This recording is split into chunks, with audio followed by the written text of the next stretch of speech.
Olá, sejam bem-vindos ao canal Prime Genomics. Eu sou Helenildo Oliveira, mestrando em Genética e Melhoramento de Plantas pela Universidade Federal do Piauí. E eu resolvi criar esse canal para divulgar algumas técnicas de genética molecular, mais voltado para o melhoramento de plantas e mais específico. Meu intuito aqui é trazer o funcionamento de uma técnica de biologia molecular conhecida como CRISPR-Cas9, que é uma técnica de edição genômica.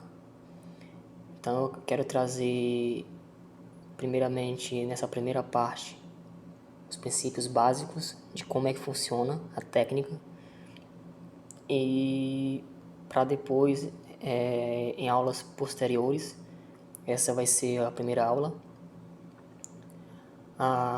Na próxima vai ser mais específico da técnica aplicada. Então, primeiramente, a gente vai iniciar desde a parte basilar, no contexto da genômica, no pareamento de bases e como é que eu posso trabalhar para modificar o código genético. Então, levando em conta o nosso DNA, o nosso material genético, assim como de todos os indivíduos, ela é uma dupla fita, e essa dupla fita existem vários pareamentos de bases que formam essa estrutura parecendo com uma escada.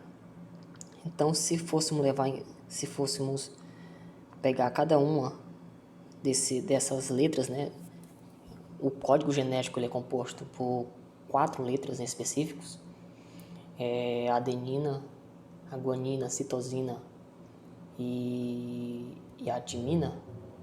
Se a gente fosse colocar todas essas letras, seria como colocar, como a gente está vendo aí, esse recipiente cheio de letras. Para efeito comparativo, o genoma humano, o DNA humano, o material genético, ele é composto por 6 bilhões de bases, perfazendo aí um total de 3 bilhões de pares de bases. Então, o nosso código genético tem tudo isso e toda esse código com 3 bilhões de pares de bases, ele codifica um pouco mais de 20 mil genes. Então, uma grande parte desses códigos genéticos, eles não funcionam, ou se não funcionam a nível de fenotípico, ou não funcionam. Ele é apenas uma ferramenta para se conseguir deixar estável todo o genoma do indivíduo. Então, em se tratando de código genético, o código em si, ele é formado por 3 bases. Então, cada 3 bases dessas letrinhas, ele codifica, em tese, um aminoácido. Então, o códon, que é chamado de códon, ele é formado por... Vou colocar aqui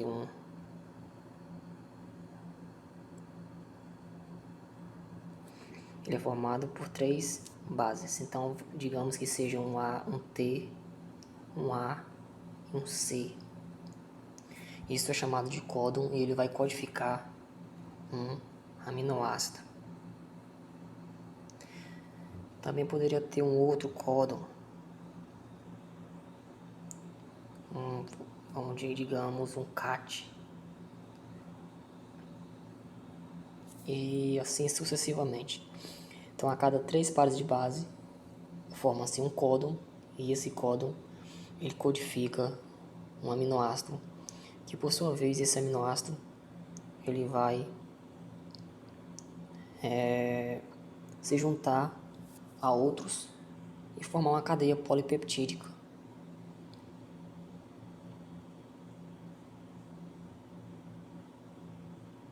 Então, juntando-se vários aminoácidos em cadeia, vários, de 400, 800, para formar assim uma cadeia polipeptídica e que tem uma função biológica dentro da célula. E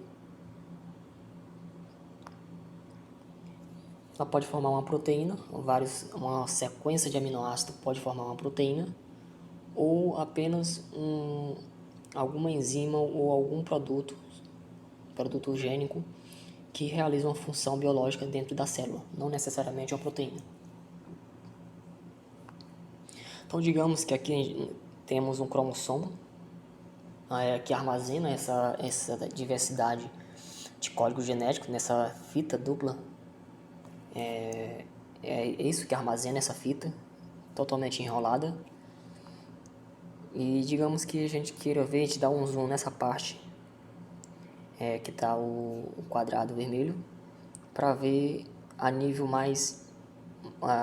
um nível menor, para conseguir ver com a maior acurácia. E a gente vê esse pedaço aumentado, e seria mais ou menos assim. A gente tem essa fita dupla enrolada e na fita de cima, deixa eu ver aqui, nessa fita aqui a gente tem uma sequência de CTAG, e na fita de baixo a gente também tem a mesma coisa, só que em posição inversa. Então, como a gente pode ver, sempre haverá um pareamento C com G e T com A, ou o inverso, ou A com T. Então, aqui, se por exemplo aqui em cima tem um A, necessariamente embaixo vai ter um T. Se embaixo tem um G, necessariamente na parte de cima vai ter um C. E é assim que todo o pareamento de base é feito a nível macromolecular ou micromolecular. Deixa eu apagar aqui e damos sequência. Então aqui, se a gente for colocar o DNA, pegar aquele um pequeno fragmento para dar uma visualizada mais de perto, e a gente pode ver exatamente o que eu acabei de falar. Existe esse pareamento aqui de bases bem específico. Então aqui poderia ser um A e aqui tem que ser um T, um G e um C, e assim sucessivamente. Então toda a cadeia do DNA nas duas fitas tem essa sequência até o final. E é justamente essas 4 bases que eu me referia anteriormente que é o responsável por codificar todo o que é fenotipicamente observado, ou de alguma forma um composto, ou uma proteína ou uma enzima que vai estabilizar esse código genético. Então aqui tem a adenina, a guanina, citosina e a timina. Então eles são como se fossem os tijolinhos que codificam, ou em suas várias posições, suas várias sequências alternadas, que proporcionam com que todas as proteínas e tudo que a gente consegue observar no indivíduo é formado a partir disso.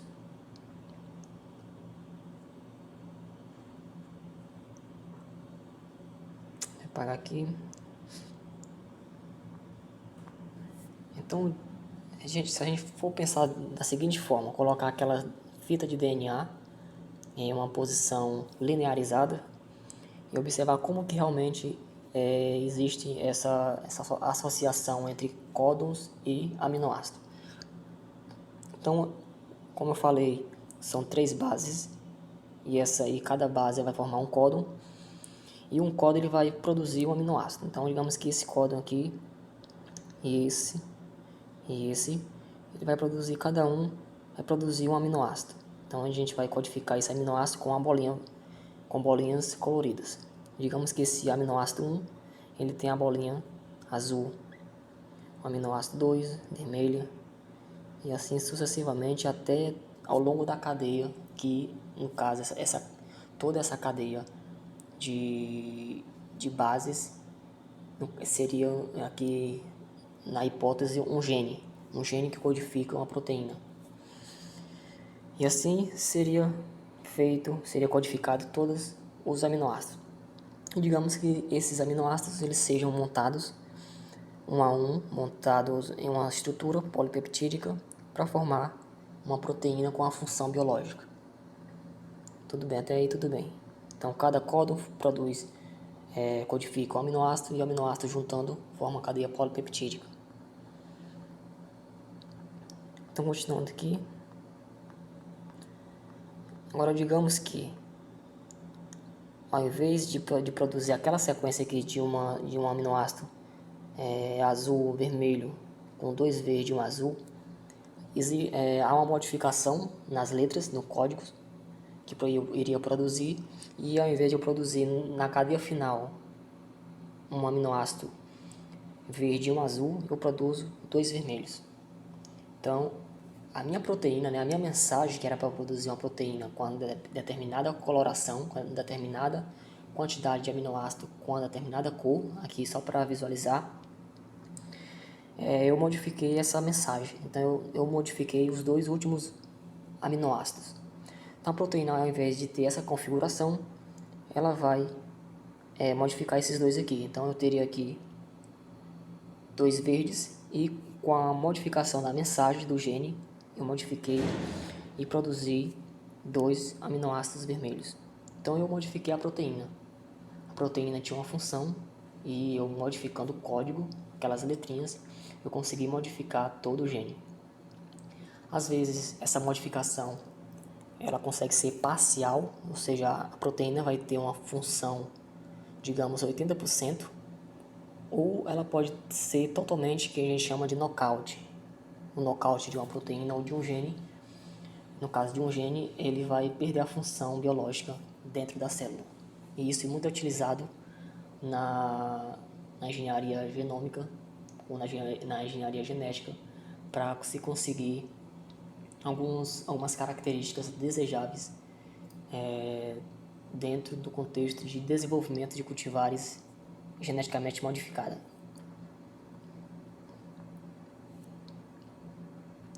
Então era essa a primeira parte que eu queria mostrar, somente o princípio básico, para na próxima apresentação, na próxima aula, videoaula, mostrar o início da técnica CRISPR, que a técnica CRISPR é somente uma ferramenta ou um processo de biologia molecular para a gente justamente conseguir modificar a mensagem de um gene.